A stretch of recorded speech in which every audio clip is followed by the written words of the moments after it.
हर बरकतों भरी इफ्तार, ये रहमतों में नहाए हुए दरो दीवार, ये ज़ौक़ शौक़ से भरपूर नन्हे रोज़ेदार, ये रोशनी ये दमक सब्र के मकाम की है। माह फैज़ान माह ईमान मोहब्बत है रंग।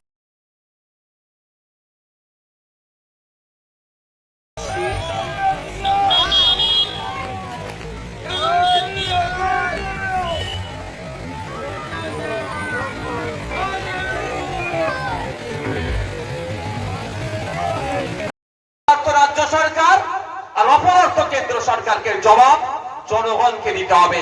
আমাদের সেনার জীবন আমাদের কাছে যতটাই মূল্য, আমাদের পুলিশের জীবনটা আমাদের কাছে অতটাই মূল্য। প্রত্যেকটা জীবনই আমাদের কাছে মূল্যবান।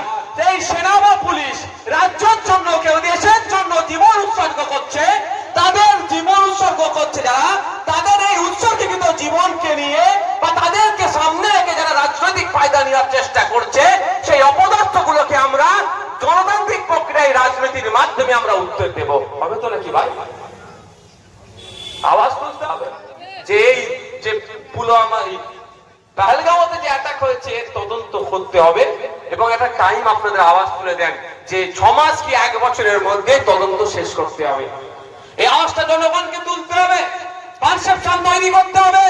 এই শুভেন্দু অধিকারীদের দেখতে পেলেই বলতে হবে, অনেক চিৎকার চেঁচামেচি করছো, এই দেবো না সেই দেবো না বলে গল্প শোনাচ্ছ, আগে বলো তোমার দলের যিনি সর্বোচ্চ নেতা আছে তার বন্ধুকে বলো পাকিস্তানকে এই ইলেকট্রিক বিদ্যুৎ বিক্রি করা বন্ধ করতে। অনেক চিৎকার করছে, কি বলছে পানি দেবো না, হ্যান দেবো না, ত্যান দেবো না। ঠিক আছে, আমি সব এগ্রি। যা আবার ভারত সরকার বলছে পাকিস্তানের বিরুদ্ধে, আমি সবাইতে এগ্রি, চোখ কান বুঝে এগ্রি ওর বিরুদ্ধে যা বলছে। কিন্তু কিছু জিনিস তো ভাই প্রশ্ন করতে লাগে। পানি দেবে না বলছে, আমি বললাম অবশ্যই দেবো না। কিন্তু আমার তো শুভেন্দু বাবু যতটা বোঝাবে বুঝবো না তো আমি তো ঘেটে ঘুটে দেখছি। আমরা দেশ নয়, আদানি আম্বানিদের মতো শিল্পপতিরা পাকিস্তানকে কারে বিদ্যুৎ বিক্রি করছে, তাহলে ওটা বন্ধ করে দেওয়া দরকার নেই? একদিকে পানি দেবো না, নাকে দেবে মরবে, বেটারা ছটফট করবে, আমাদের হাতে পায়ে ধরবে, আর পাকিস্তানের জঙ্গি চাষ করবো না বলে ওটা করবে, তারপরে পানি ছাড়বো। আর অপর দিকে আমরা বিদ্যুৎ দেবো না, ও অন্ধকারে ঘুটঘুটেতে মরে যাবো। তাই তো নাকি ভাই? এটা হওয়ার তো বোথ সাইড অ্যাটাক হবে, কিন্তু এদের তো দূরের কথা। শুভেন্দু বাবুর বলার সাহস নাই যে পাকিস্তানের বিদ্যুৎ বন্ধ করে দেবো, ওদেরকে দাদাদেরকে অন্ধকারে রেখে দেবো, এই বলার সাহস নাই। কারণ ও তো শিল্পপতি, ও তো পুঁজিপতি, খেপে যাবে। মোদীকে যারা ইলেকট্রাল বন্ডের মাধ্যমে টাকা দিয়েছে তারা তো রেগে যাবে, ওই কথা ওরা বলবে না। আমরা কি বলবো যে যেমন পানি বন্ধ হয়েছে বিদ্যুৎ বন্ধ হয়ে যাক, একদিকে পানি না দিয়ে ওদের মারবো, চাষাবাদ হবে না, উল্টে ওদের অন্ধকারে রাখবো। এই পক্ষ থেকে বলা হয়েছিল পানি বন্ধ করে দিলাম, কিন্তু এর মধ্যেখানে কবে যে পানি চালিয়ে দিল পাকিস্তানের বিরিয়ানির লোভে আমার দেশের প্রধানমন্ত্রী, সেটা কেউ জানে না ভাই। হয়তো বিরিয়ানি পাঠিয়ে দিয়েছে, তো বিনা দাওয়াতে বিরিয়ানি খেতে চলে গিয়েছিল, খেয়াল আছে তো 56 ইঞ্চি, হঠাৎ একবার দেখি বিরিয়ানি খেতে হাজির পাকিস্তানে, আবার হয়তো বিরিয়ানি পাঠিয়ে দিয়েছে। বন্ধুগণ, চোখ কান খুলে চলতে হবে। কাকে কান নিয়ে চলে যাচ্ছে বলছে, শুভেন্দু অধিকারী বলছে হিন্দু হিন্দু ভাই ভাই, ভালো কথা, আমি না বলবো না। তোমার যদি হিন্দু হিন্দু ভাই ভাই বলে তুমি যদি একটা হিন্দু ভাইয়ের উপকার করতে পারো, আমি বলবো ঠিক আছে। কিন্তু ভাই আমি একটু মনে পড়ে যাচ্ছে, আমি ভুলে যাচ্ছি না, আপনারা ভুলবেন না, অনুরোধ করছি। সোদপুরের তিলোত্তমাটার ধর্মীয় পরিচয় কি বলুন একটু? যে ডক্টর ম্যাম যাকে খুন করে ধর্ষণ করানো হলো, ওর ধর্মীয় পরিচয় কি? মুসলমান তো নয় নিশ্চিত হবে। সে এখনো বিচার পায়নি কেন? হ্যাঁ আমি বলছি এখনো বিচার পায়নি। আমার কলটা রেকর্ড হচ্ছে, ভিডিও হচ্ছে। আমি ভুল বললে মমতা ব্যানার্জি আমাকে ছাড়বেন না, বিজেপির বিরুদ্ধে বললো মমতা ব্যানার্জি আমাকে ধরবে। হয়তো বলতে বলতে বিজেপির বিরুদ্ধে দুটো ভুল বলে ফেলেছি, মমতা ব্যানার্জি বলবে ওকে ছাড়বি না। যাক, তিলোত্তমা ধর্মীয় পরিচয় কি? হিন্দু। তাকে এখনো বিচারের ব্যবস্থা করতে পেরেছে? বিচার যাতে হয়ে যায় তার জন্য কোন সংস্থার হাতে দায়িত্ব ছিল? কোর্ট দায়িত্ব দিয়েছিল সিবিআই এর হাতে। সিবিআই কি তদন্ত ঠিক করে করেছে? ওরা ডিম করেছে। কলকাতা পুলিশ যে তদন্তটা করেছে সেটাই সিবিআই কোর্টকে দিয়ে দিয়েছে। সিবিআই বলছে যে ওই করিডোরটাই যেখানে তিলোত্তমাকে খুন করেছিল, ওখানে ওই সময়ের মধ্যে আপনার 54-55 জন যাতায়াত করেছে। এবার বলুন ওই 54-55 জন কারা? আসসালামু আলাইকুম। আজ আমার প্রিয় ভাইজান আসতেছে মাসিলায়, আমরা যাচ্ছি। আমরা যাবো মাসিলায় ভিডিও, ঠিক আছে? আমার ছোটো ভাইজান আসতে চাই মাসিলায়। যে ভিডিওটা আজকে ভিডিওটা ভালো লাগবে, আমার যার নতুন আছে ওই ভিডিওটা আমার চ্যানেলটা সাপোর্ট করে দেবে, ঠিক আছে? ভিডিওটা গড়ে দেখে যাবে। আসসালামু আলাইকুম। আজকে প্রিয় ভাইজান আমরা আজ ফিল্ম মাসিলা আসছি, আমরা যাচ্ছি। আমরা প্রোগ্রাম হচ্ছে আমার ভাইজান আসবে আজকে। আচ্ছা যাচ্ছি আমরা।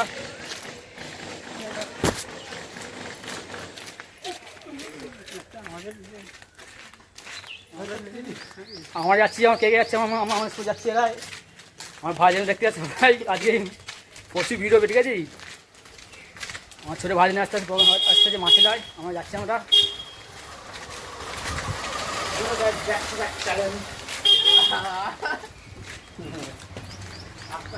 সব ঠিক আছে।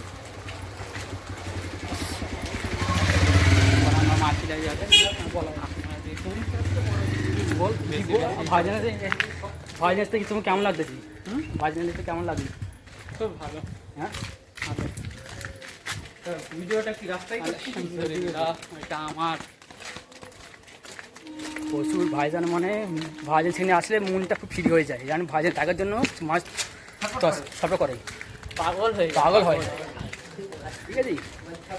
একবার যদি বেশ ছোটো ভাইজান আর বড় ভাইজান একসাথে থাকবে, পুরো আমাদের জিন্দেগি হয়ে যাবে বাংলার বাঘ। তখন ভাবো আমরা একটা আব্বাস ভাই নওশাদ ভাই তো বাংলার বাঘ আমরা জানি, কিন্তু তখন আমরা বাংলার বাঘ হয়ে যাবে ইনশাল্লাহ। ভাইজান তো বলেছে যে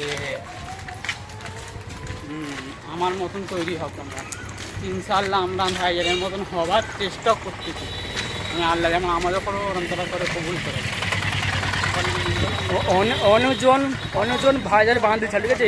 মিটিং হওয়া বন্ধ ছিল, অনেক বাঁধতে ছিল। ইনশাল্লাহ জায়গাটা বেশ এই মিটিংটা চালু হলো, নাহলে কত লোক বন্ধ করে চলে, ভাইজান আসার জন্য বন্ধ করার জন্য। ইনশাল্লাহ প্রোগ্রামটা হচ্ছে, ভাইজান এসতেছে মাসিলায়, ঠিক আছে? দেখবে কত ভিড়, দেখবে মাঠে ভিড়, লোক ধরা যাবে না, এত ভিড়। ওই তো মাহফিল একটু শুনতে পাচ্ছি, ঠিক আছে? কারণ আলগোল হলোই দাদা পীরের। ভিডিওটা দেখবে, আশা করে ভিডিও ভালো লাগবে, ঠিক আছে? যার নতুন আছো আমার চ্যানেলটা সাবস্ক্রাইব করে দেবে আর শেয়ার করে দেবে, ভিডিওটা গোড়া দেখবে। বল, বলবি তো ভিডিও ক্যান্সেল। আমরা চলে গেছি এখানে, আপনারা দেখুন। আর বেশি বাকি নেই, আর একটু বাকি আছে। ভাইজান কি গন্তব্য নেই, ভাইজান মানে ফানি, মানে আর বেশি বাকি নেই, আর একটু বাকি খুঁজবু নিল, মানুষের খবর নিলুন। আর বেশি না, একটু বাকি আছে। ভাই কিছু বলবে? হ্যাঁ, আমরা 5টা বন্ধু ছেনু, ভাইজানের ভালোবাসা আছে আমাদের উপরই। হ্যাঁ, একটা 5,000 হ্যাঁ, ইনশাল্লাহ হয়ে গেছে। চলে গেছি, যেখানে প্রোগ্রাম হবে ভাইজান এখানে আসবে, এখানে চলে গেছে। দেখতে পাচ্ছ এই জায়গাটা, এসে এই জায়গাটা ভাইজান আসবে। তো আমরা যাচ্ছি, আমার বন্ধুরা যাচ্ছে, ভাইজান আসা আছে।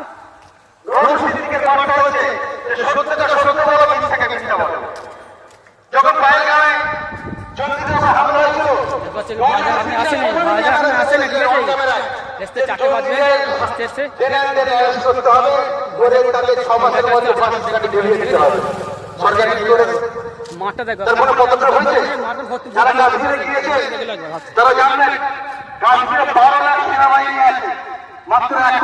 ভাই ভাই তো আমার যদি কোনো অসুবিধা হয়, আমার আলাদা বাইরে রাজ্য থেকে কোনো আমাকে উদ্ধার করতে আসবে না, আমার পাশে কার্তিক ভাই আসবে।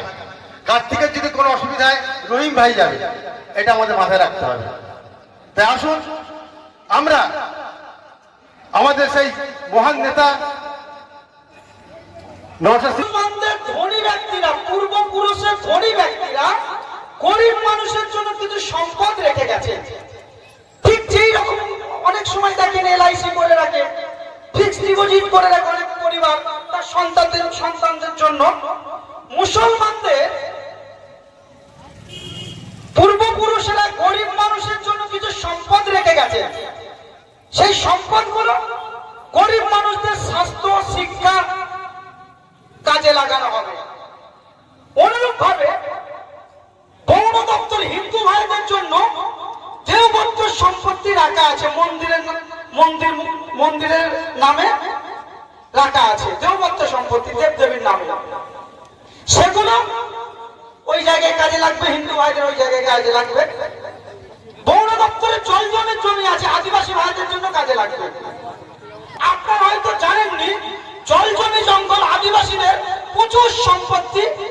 ভারতবর্ষে আন্দোলন শুরু হয়েছে, চুপি চুপি আদিবাসীদের জমিগুলো নিয়ে নিয়েছিল। সেই সময় কিন্তু কেউ কথা বলেনি। পশ্চিম বাংলার একমাত্র বিধায়ক সেই জায়গায় গিয়েছিলেন প্রতিবাদ করতে। তার সঙ্গে আমার পার্টির জেনারেল সেক্রেটারিও ছিলেন, অফিস সম্পাদক নাসির ভাইও ছিলেন। এক কথায় আন্দোলন করেছিলেন। একমাত্র নওশাদ সিদ্দিকী আন্দোলন করেছিলেন, প্রতিবাদ করেছিলেন।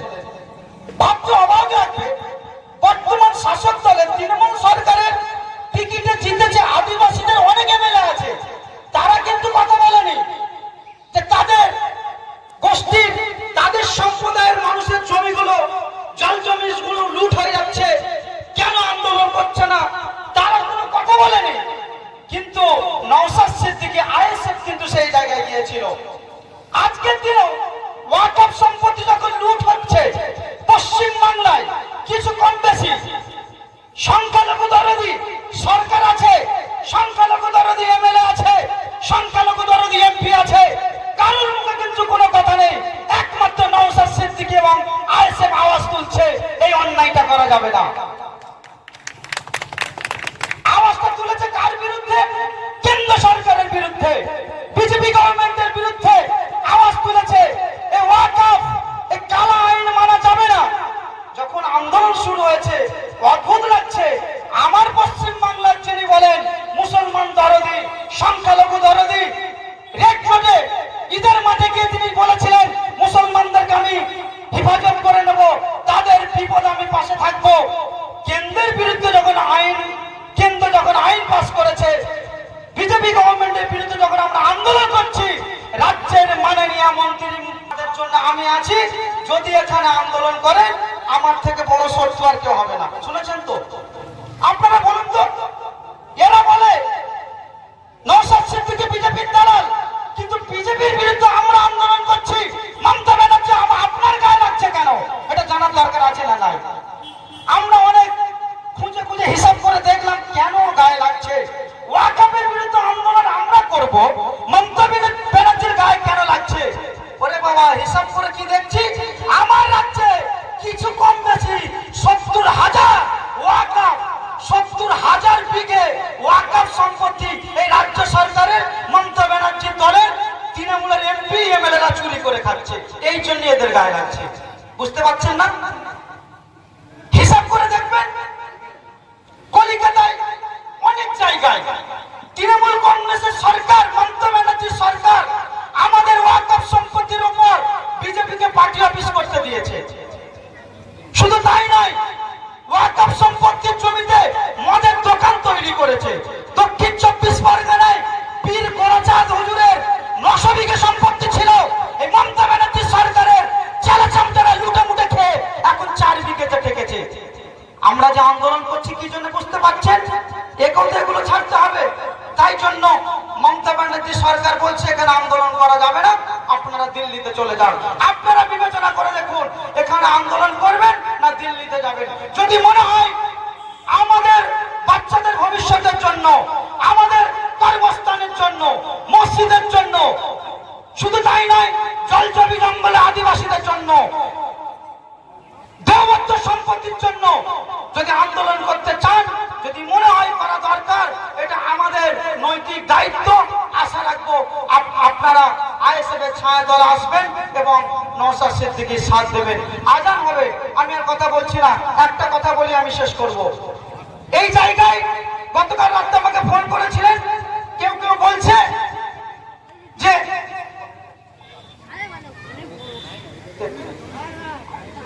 আচ্ছা ঠিক আছে, একটা কথা শেষ কথা, অনেকে বলছে নওশাদ সিদ্দিকী তোমাদের এখানে আসছে, ও তো বিজেপির দালাল, ও তো বিজেপির সঙ্গে মিশে আছে। এতগুলো মানুষ এখানে আছেন, সোশ্যাল মিডিয়ার মাধ্যমে আপনার যদি জানা থাকে বলবেন। আমাদের আইএসএফ এর কোন নেতৃত্বের সঙ্গে নওশাদ সিদ্দিকীর সঙ্গে কোন বিজেপির কোন ছোট বড় নেতার সঙ্গে কোন সম্পর্ক আছে দেখাতে পারবেন? কিন্তু দেখাতে পারবেন না। কিন্তু 1998 সালে এই তৃণমূল সরকারের যিনি সুপ্রিমো মমতা ব্যানার্জি, বিজেপির যিনি নেতা অটল বিহারীর হাত ধরে এই তৃণমূল দলটা তৈরি করেছিল। 2002 সালে গুজরাট দাঙ্গায় যারা অন্যায়ভাবে নিরীহ মুসলমানদেরকে খুন করেছিল, এই আরএসএস এর সঙ্গে মমতা ব্যানার্জি সেই খুনদাদের হাতে গিয়ে ফুল তুলে দিয়েছিল। বিজেপি সরকারের সঙ্গে মমতা ব্যানার্জি রেল মিনিস্টার যৌথ ভাগে ছিল, কয়লা মিনিস্টার হয়েছিল। এখন আমরা দেখতে পাই বিধানসভার ভিতরে মমতা ব্যানার্জি শুভেন্দু অধিকারীর সঙ্গে চা খায়, সেই জায়গায় কিন্তু নওশাদ সিদ্দিকীকে দেখা যায় না। আপনারা বিবেচনা করে দেখবেন। সময় সংক্ষেপ, কথা বলাচ্ছি না, এখানে শেষ করছি। মিলেমিশে থাকবেন, আর যদি বাঁচতে চান নওশাদ সিদ্দিকীর পাশে থাকবেন। এটুকু কথা বলে আমি আমার ক্ষুদ্র বক্তব্য শেষ করছি। আইএসএফ জিন্দাবাদ, নওশাদ সিদ্দিকী জিন্দাবাদ, ভারতবর্ষের সংবিধান জিন্দাবাদ। মানুষ, ভারতবর্ষের আদিবাসী, দলিত, সংখ্যালঘু মুসলমান, মতুয়া, এই পশ্চিমবঙ্গের যত পিছিয়ে পড়া মানুষ আছে তাদেরকে নেতৃত্বে নিয়ে আসতে হবে। এই পিছিয়ে পড়া মানুষের পাশে থাকতে হবে। তিনি আমাদের শিক্ষা দিয়েছে এই ভারতবর্ষের সম্প্রীতিকে রক্ষা করতে হবে। তিনি আমাদেরকে শিক্ষা দিয়েছে মোরা এক বৃন্তে দুইটি কুসুম, হিন্দু মুসলমান, মুসলিম তারা নয়নমণি, হিন্দু তাহার প্রাণ। তিনি আমাদেরকে শিক্ষা দিয়েছেন এই ভারতবর্ষের মুসলমান মানুষ, মুসলমান সম্প্রদায়ের ভাইরা তারা মাথায় টুপি পরে মসজিদে নামাজ পড়বে, তার নিরাপত্তার ব্যবস্থা করতে হবে। আমার আব্বাস সিদ্দিকী শিক্ষা দিয়েছে আমার ভারতবর্ষের হিন্দু ভাইরা, হিন্দু মায়েরা তারা ঘন্টা বাজাবে, তারা শাঁখ বাজাবে, মন্দিরে পুজো দেবে, তার নিরাপত্তার ব্যবস্থা করতে হবে। আমাদেরকে শিক্ষা দিয়েছেন এই ভারতবর্ষের আদিবাসী, দলিত মানুষ, আদিবাসী মানুষ তারা টুসু পুজো করবে, করণ পুজো করবে। তিনি সাঁওতালদের যে টুসু পুজো, করণ পুজো করবে, জল জমি জঙ্গলের অধিকারের কথা বলবে। আর আমার খ্রিস্টান ভাইরা গির্জায় গিয়ে প্রার্থনা করবে। আর আমার মতুয়া ভাইরা তারা ডঙ্কা বাজিয়ে হরিচাঁদ গুরুচাঁদের পুজো করবে। আমরা এই ভারতবর্ষ দেখতে চাই, এই সম্প্রীতির ভারতবর্ষ দেখতে চাই। আমরা বারবার বলেছি মমতা বন্দ্যোপাধ্যায় যে বোরকা পরছেন, হিজাব পরছেন, সংখ্যালঘুদের মিথ্যে কথা বলছেন, আমরা বারবার বলার চেষ্টা করেছি, আমরা বোঝাতে পারিনি। তাই বক্তব্য শুরুর আগে তার সংখ্যালঘু দরদি বক্তব্যটা শুরু করতে চাই। আমরা পরাজয়ে মাথা পেতে নিয়েছি। আর কিছুক্ষণ পরেই বাংলার বাঘের বাচ্চাটা ঢুকবে। বাঘের বাচ্চাটার বিরুদ্ধে 5টা থানায় এফআইআর হয়েছে, এখনো আমরা জামিন নিইনি। যদি এই সাকরাইল থানার ক্ষমতা থাকে এই মঞ্চ থেকে একবারে গ্রেফতার করে দেখাক। আমরা বলেছি আমরা রাস্তায় থাকবো। আমার মুসলমান ভাইদের এই বিজেপি, এই তৃণমূল আমাদের মুসলমান ভাইদের কবরস্থানে হাত বাড়িয়েছে। আমরা এক বুক রক্ত দেব। একদিকে নওশাদ সিদ্দিকী, একদিকে বিশ্বজিৎ মাইতিরা রাস্তায় থেকে আমরা সম্প্রীতি রক্ষা করব। আমরা এই বাংলা দেখতে চাই। মমতা বন্দ্যোপাধ্যায়, আপনাকে এই বাংলার মানুষ জানে। রাজ্য মুখ্যমন্ত্রী 2007 সালে, 2006 সালে বুদ্ধদেব ভট্টাচার্য বামফ্রন্ট সরকার 235টা সিট নিয়ে ক্ষমতায় এলেন। আর 2007 সালে আমরা দেখলাম রিজওয়ানুর রহমানকে কেউ ভুলে যায়নি।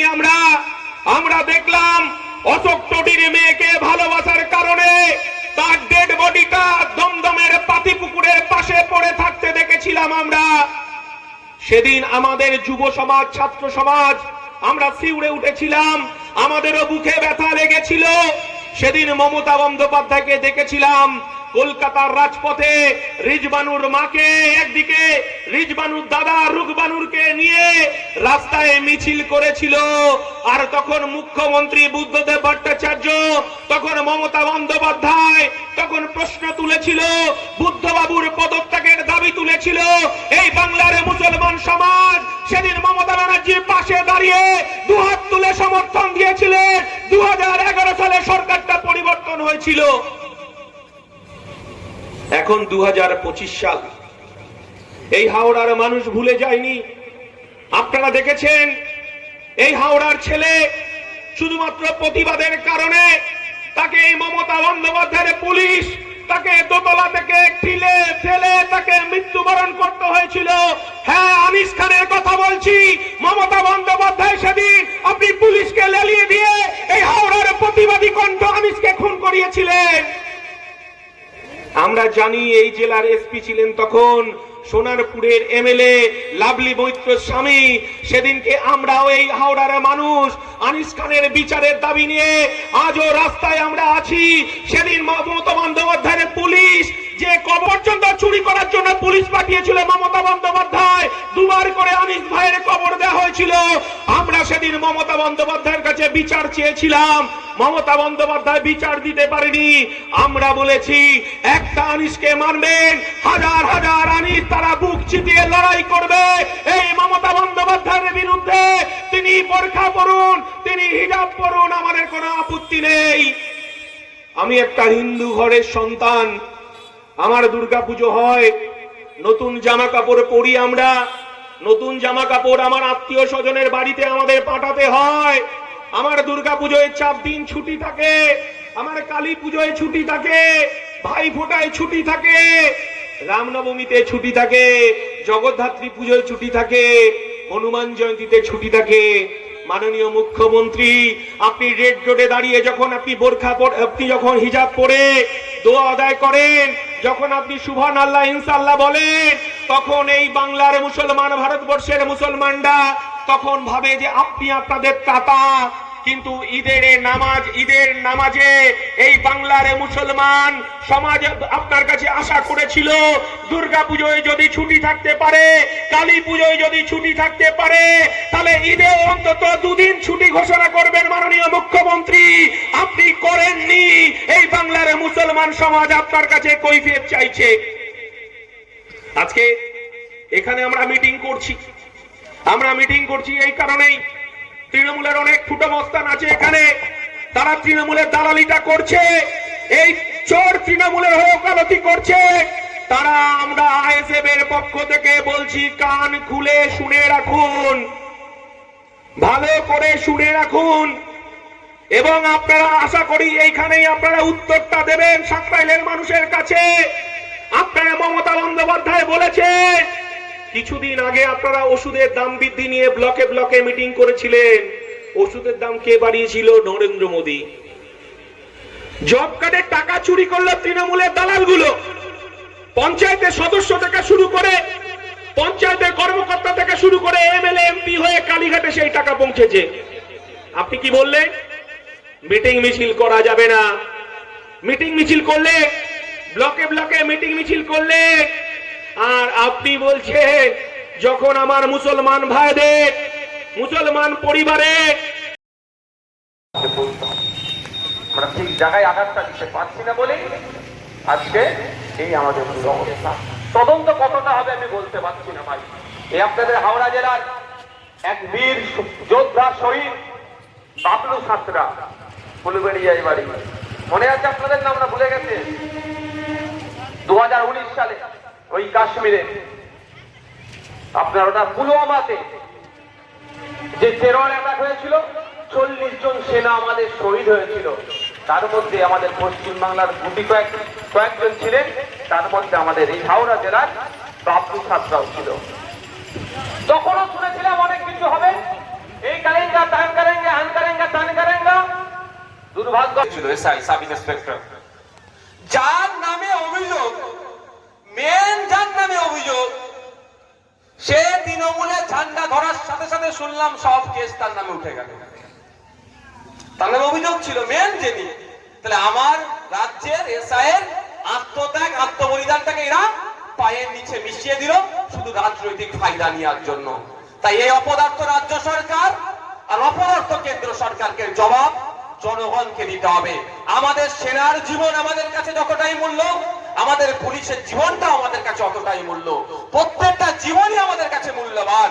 এই সেনা বা পুলিশ রাজ্যের জন্য কেউ দেশের জন্য জীবন উৎসর্গ করছে, তাদের জীবন উৎসর্গ করছে যারা, তাদের এই উৎসর্গীকৃত জীবনকে নিয়ে বা তাদেরকে সামনে রেখে যারা রাজনৈতিক ফায়দা নেওয়ার চেষ্টা করছে, সেই অপদার্থগুলোকে আমরা গণতান্ত্রিক প্রক্রিয়ায় রাজনীতির মাধ্যমে আমরা উত্তর দেব। হবে তো নাকি ভাই?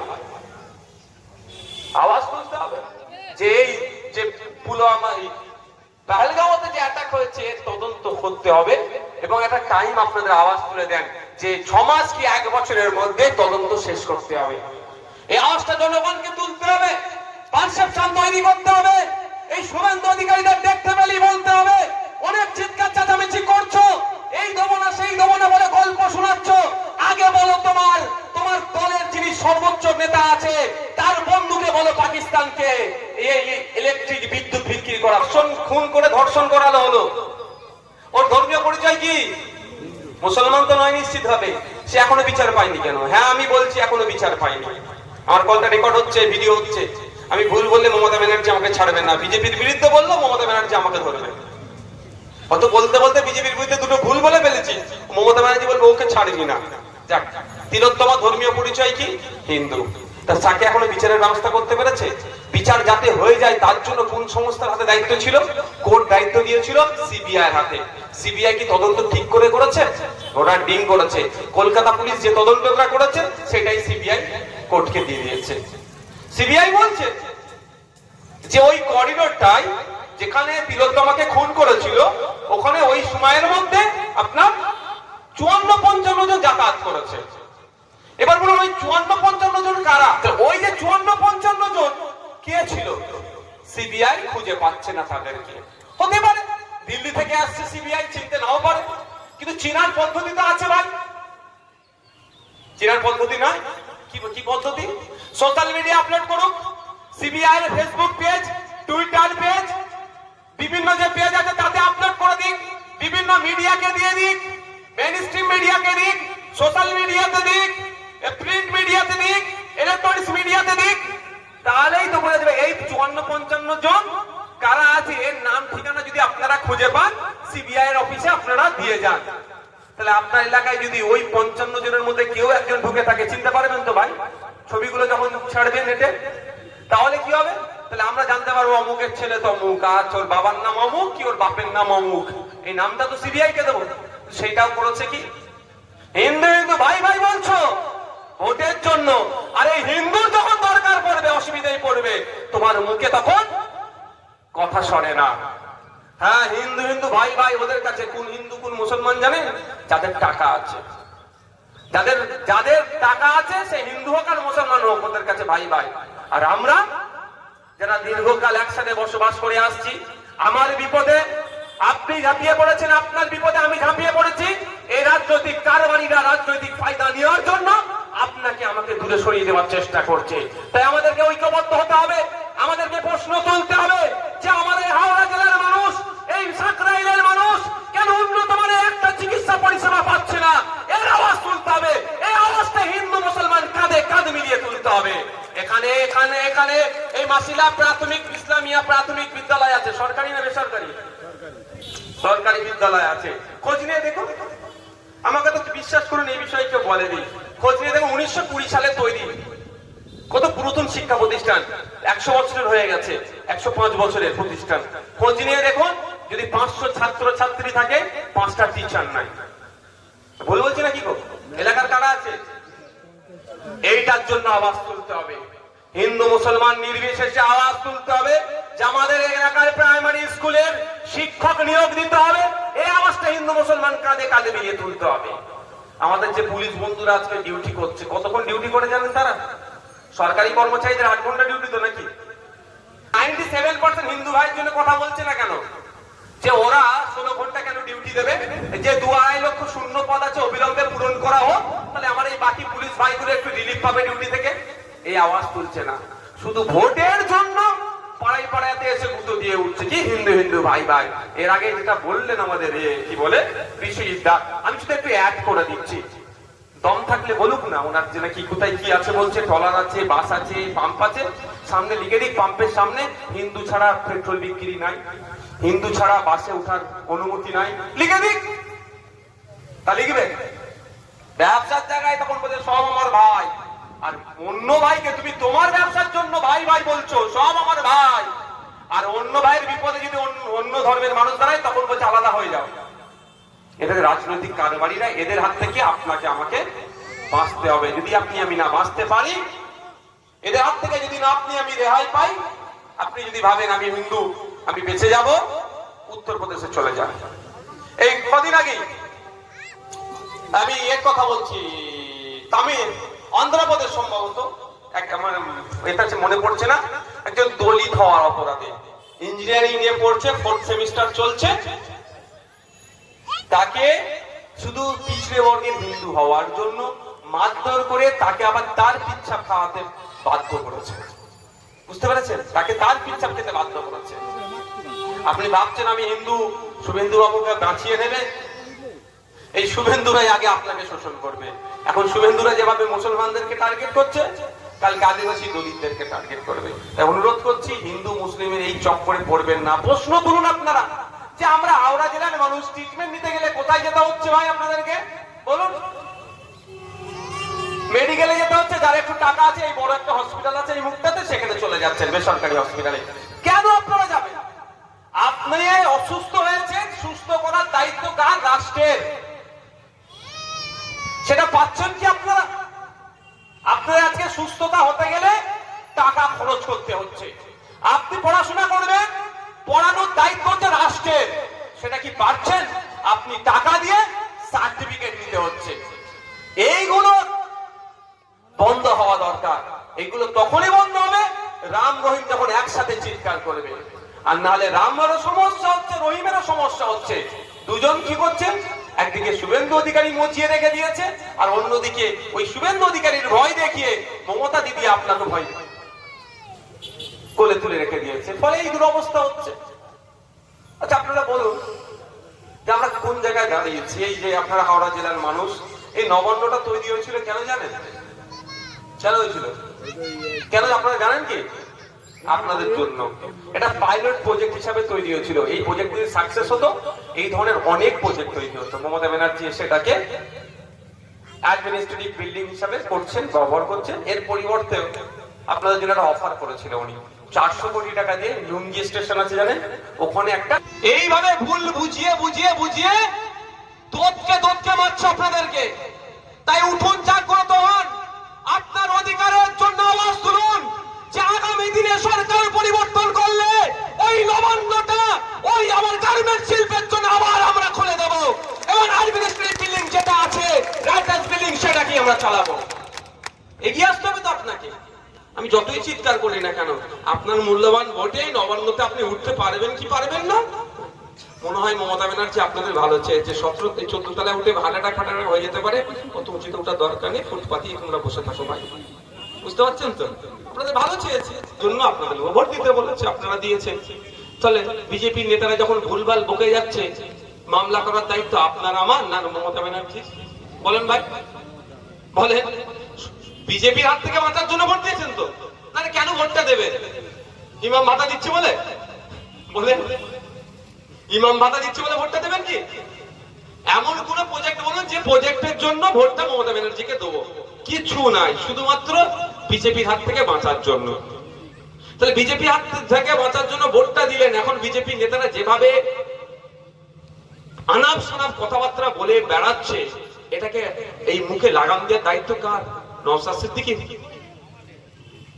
লাগাম দেওয়ার দায়িত্ব তো মমতা ব্যানার্জি, তার পুলিশের। মামলা করছে, মামলা করা তো দূরের কথা, আমরাও কটা মামলা করেছি যারা ভুলভাল বলছে তাদের বিরুদ্ধে। 1000 মামলা হলো শুনলেন কদিন আগে একটা সাংবাদিকের বিরুদ্ধে। আমি দায়িত্ব নিয়ে বলছি, খোঁজ নিয়ে দেখুন 1000 অভিযোগ তো দায়ের হয়েছে, কটা থানায় এফআইআর দিয়েছে? হচ্ছে একটা সাংবাদিক যে আমাদের সম্প্রীতি, আমাদের ঐক্য, হিন্দু মুসলমানের মধ্যে যে সৌহার্দ্যের পরিবেশ, সেটাকে নষ্ট করার জন্য বাজে বক্তব্য দিয়েছে। তার বিরুদ্ধে ব্যবস্থা গ্রহণের জন্য যেটা পুলিশের নেওয়া দরকার, যেটা মমতা ব্যানার্জির নেওয়া দরকার, সে নেয়নি। তার পরিবর্তে যখন আমরা অভিযোগ করছি, অভিযোগ তো নিয়েছে কিন্তু এফআইআর কপি দিয়েছে। তার মানে কি? তুমি বেশি করে বলতে থাকো, মুসলমানদের ভয় পাও, মুসলমানরা যত ভয় পাবে তৃণমূলের তত লাভ। এটা আমাদের ভাবতে হবে। ভাই, অন্যদিকে চলে যাচ্ছি। আমি শেষ বিষয়টা বলবো, ওয়াকফ সংশোধনী আইন কেন আমরা বিরোধিতা করছি। কেন্দ্রে বিজেপি সরকার একটার পর একটা আইন নিয়ে আসছে কর্পোরেটদেরকে, শিল্পপতিদের ভালোর জন্য। সাধারণ আমি আপনি নাগরিক, আপনার আমার ভালো এই ধরনের আইন ওরা আনছে না বা আইনে সংশোধন করছে না। আপনারা জানেন পার্লামেন্ট একটা বিল পাস করিয়েছিল, আইনও করেছিল, প্রত্যাহার করতে বাধ্য করেছে কৃষকরা। সেই সময় যখন কৃষকরা প্রতিবাদ করেছিল, ও বলেছিল বোকা কৃষক, কৃষকদের ভালোর জন্যই আইন নিয়ে আসা হয়েছে, কৃষকরাই বিরোধিতা করছে। কিন্তু কৃষকদের অনড় মনোভাব ছিল। কৃষকরা বলেছিল যতক্ষণ না প্রত্যাহার করে আমরা লড়াই করে যাব, আমরা প্রতিবাদ করে যাব।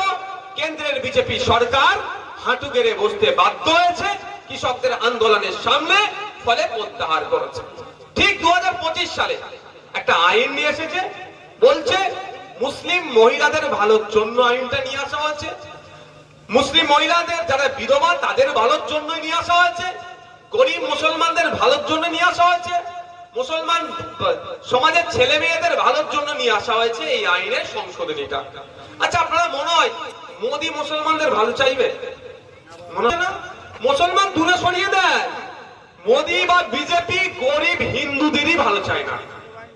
মোদী শুধুমাত্র ভালো চায় শিল্পপতিদের, যাদের মাল আছে, টাকা আছে, তাদের ভালো হবে। তার প্রমাণ আমি দিচ্ছি। 2014 সালে গুগলে গিয়ে সার্চ করে দেখুন, আদানির পৃথিবীর যত বড় লোক আছে, রিচেস্ট পার্সন যারা আছে, তার মধ্যে আদানির র্যাঙ্ক কত ছিল দেখবেন, 500-র ওপারে। আর 2024-এ দেখুন সেই আদানির র্যাঙ্ক লাপাতে টপ 5 এর মধ্যে ঢুকে গেল। আদানির লাভ হলো মোদী আসার জন্য। আপনার পাড়ার শঙ্কর কাকার লাভ হয়নি, আপনার পাড়ার সরস্বতী মায়ের লাভ হয়নি। শঙ্কর কাকা, সরস্বতী মা খোঁজ নিয়ে দেখুন, যে জায়গায় ছিল তার থেকে বরঞ্চ তলনিতে চলে গেল। ঠিক 2011 সালের আগে মুসলমানদের বাঁচাতে এসেছিল, ও রহিম চাচা ফতেমা মাকে বাঁচাতে এসেছিল, আমার ফুপুকে, আমার খালাকে বাঁচাতে এসেছিল, আমার চাচাকে বাঁচাতে এসেছিল। আমরা কি দেখছি? বুকে হাত দিয়ে বলুন তো, যারা এখানে ব্যবসায়ী, এখানে তো ছোটখাটো তো সবাই কাজের সাথে যুক্ত। ভাই, 2011 সালের সময় আর এখন বলুন, কাজ বেশি করছেন, কামাচ্ছেন বেশি কি কম? বলুন একটু। এখন বেশি শোষণ হচ্ছে, এখন কাজ বেশি করতে হচ্ছে, কামানি কম হচ্ছে। এখন অমিত শাহ ছেলে জয় শাহ সম্পত্তি বাড়ছে, এই মুসলমানকে বাঁচাতে এসে মমতা ব্যানার্জির ভাই অভিষেক ব্যানার্জি সম্পত্তি বেরিয়ে নিচ্ছে। আর আমরা হিন্দু মুসলমান ভাবছি এবারে হয়তো দিদি আমাকে বাঁচাবে, আর আমার হিন্দু ভাই বলছে এবারে হয়তো বিজেপি আমাকে বাঁচাবে। ওরার দিন এরা কেউ হিন্দুকে মুসলমানকে বাঁচাবে না, এরা এদের পরিবার পরিজনকে সম্পত্তি বাড়ানোর চেষ্টা করবে। তাই আপনাদের বলুন, একটু চোখ কান খুলে রাখতে হবে। তুমি আবার ফিরে আসি, মোদী ভাই না হিন্দুর উপকার করবে না মুসলমানের উপকার করবে, শুধুমাত্র যার তেলা মাথায় তেলিরা দেবে। বুঝতে পারছেন? শিল্পপতিদের। তো আইন নিয়ে এসেছে, আইনের সংশোধনী নিয়ে এসেছে। কি কি সংশোধনীতে অনেক পরিবর্তন করেছে। আমরা যখন এর বিরুদ্ধে বলছি, আবার মোদীজির দলের লোকেরা কি বলছে, যে এরা মুসলমানরা বুঝতে পারছে না, ওদের ভালোর জন্যই। হ্যাঁ, পৃথিবীর সব থেকে বোকা মানুষ হচ্ছে নওশাদ সিদ্দিকী। মোদীজি আমার ভালো চাইছে, আর আমি বলছি না মোদী আমার খারাপ চাইছে। বলে পাগলা নিজের ভালো বুঝে, আমি আমার ভালোটা বুঝতে পারলাম না। বুঝতে পারছেন তো? কি কেমন ভালো চেয়েছে, একটু শুনবেন তো। দিতে হবে, কারণ বিপদে তাকেই বন্ধু মনে করবো যে বিপদে আমার পাশে থাকবে। এখন মুসলিম সম্প্রদায়ের মানুষেরা একটু চিন্তিত, একটু বঞ্চিত, আমার পূর্বপুরুষের কবরস্থানটা থাকবে না, চলে যাবে। আমাদের ঈদগাহটা থাকবে না চলে যাবে, আমার কবরস্থানটা থাকবে না চলে যাবে, আমার মাদ্রাসাটা থাকবে না চলে যাবে, আমার মসজিদটা থাকবে না চলে যাবে। এই নিয়ে যখন চিন্তিত, তখন রাজ্যের অভিভাবিকার দায়িত্ব ছিল তিনি কনফিডেন্স নিয়ে বাংলার 3 কোটি মুসলমানের প্রতি ভরসা জোগানো, যে তোমরা চিন্তা করো না, আমি তোমাদের ওই আইনি লড়াই সুপ্রিম কোর্টে লড়ছি, ওয়াকাফের বিরুদ্ধে আমি লড়াই করব। তা না বলে তিনি কি বললেন, দিল্লিতে গিয়ে আন্দোলন করে, এখানে কেউ আন্দোলন করবে না। আমি আপনাদের মাধ্যমে এখানে আইবিডিআইবির মাধ্যমে রাজ্যের মুখ্যমন্ত্রীকে জানিয়ে দিতে চাই, এই 16 আমি আন্দোলন করব, এই সাঁকরাইলে আন্দোলন করব, হাওড়াতে আন্দোলন করব, হুগলিতে আন্দোলন করব, 24 পরগনাতে আন্দোলন করব, সারা রাজ্যের বিভিন্ন অলিতে গলিতে ওয়াকফ নিয়ে আন্দোলন করব। পারলে আমাকে রুখে দেখাও। আমার আন্দোলন করা আমার সাংবিধানিক অধিকার। কেন আটকাচ্ছে বলুন তো, আন্দোলন করতে দিচ্ছে না কেন? এখানে আন্দোলন করবেন, উত্তরপ্রদেশের বিজেপি বিরোধী শক্তি ক্ষমতা পাবে, এখানে আন্দোলন করবেন, অসমে বিজেপি বিরোধী শক্তি ক্ষমতা পাবে, এখানে আন্দোলন করবেন, মহারাষ্ট্রে বিজেপি বিরোধী শক্তি ক্ষমতা পাবে। এখানে যত বড় বড় আন্দোলন হবে, দিল্লির মানুষ তত সাহস পাবে। এখানে যত বড় বড় আন্দোলন হবে, হরিয়ানার মানুষ তত সাহস পাবে। এখানে যত বড় বড় আন্দোলন হবে, মধ্যপ্রদেশের মানুষ তত সাহস পাবে। এখানে যত বড় বড় আন্দোলন হবে, সারা ভারতবর্ষের মানুষ যারা বিজেপিকে সহ্য করতে পারে না, বিজেপিকে যারা হারাতে চায়, তাদের মনে সাহস শক্তি যোগাবে। এটাই তো বিজেপির ভয় হবে না? আর এইখানে আন্দোলন কেন করতে দিচ্ছে না? এখানে আন্দোলন করলে বিজেপি দুর্বল হবে, বিজেপি দুর্বল হলে তৃণমূল তো অটোমেটিক্যালি দুর্বল হবে ভাই। তাহলে ভয়টা কাকে দিয়ে দেখাবে? ওই জন্য এখানে আন্দোলন করতে দিচ্ছে না। আমি বলে যাই আপনাকে, এখানে আন্দোলন ভাই শান্তিপূর্ণ গণতান্ত্রিক প্রক্রিয়া আন্দোলন করতে হবে। এই ওয়াকফটা হিন্দু মুসলমানের লড়াই নয় ভাই। এই যে কেউ মাথায় ঢুকিয়ে দেয়, মাথা থেকে বার করে দেয়। ওয়াকফ সংশোধনী আইন পার্লামেন্টে যখন পাস হয়েছে, এইটা নিয়ে অনেক বিতর্ক হয়েছে, অনেক আলোচনা হয়েছে। যারা আলোচনায় অংশগ্রহণ করেছিলেন, যারা বিজেপিকে না দাঁড়াতে দাঁড়িয়ে যুক্তির কাছে সংখ্যা বেশি ভোটে পার করিয়ে নিয়েছে, আলাদা জিনিস। যেমন দেবেন ভোটা এলাকায় ভোটে হেরে যায়, গণনা কেন্দ্রে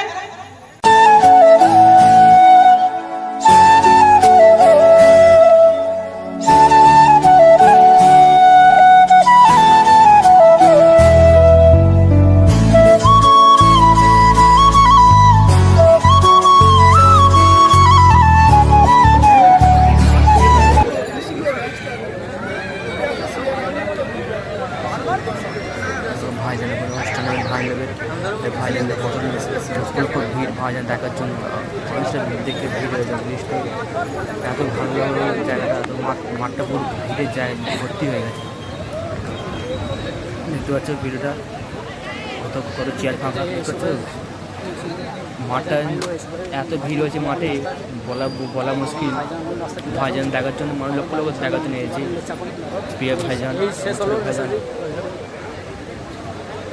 আশা করছি ভিডিওটা তোমাদের ভালো লাগবে। যারা নতুন আছো আমার চ্যানেলটা বেশি বেশি শেয়ার সাপোর্ট করবে, আর হোয়াটসঅ্যাপে বেশি প্লিজ আমার ভিডিওটা একটু সাপোর্ট করো। আশা করি আর কে সাপোর্ট করছো না, প্লিজ ভিডিওটা এখন নতুন এখন এখানে সব ভিড়, প্রচুর ভিড়। এখানে ইউটিউবার সব ভাইজান ইউটিউব লেখছে আবার, দেখতে পাচ্ছ। এইসবের অসুবিধা আলোচনা ভালো, আমাদের ভাইজান এইসবের বিভিন্ন ভালো। ঠিক আছে, এইটুকুই। থেকে ভিডিও শেষ করে দিচ্ছি, পরের ভিডিও আনবো ভালো ফটো। ঠিক আছে,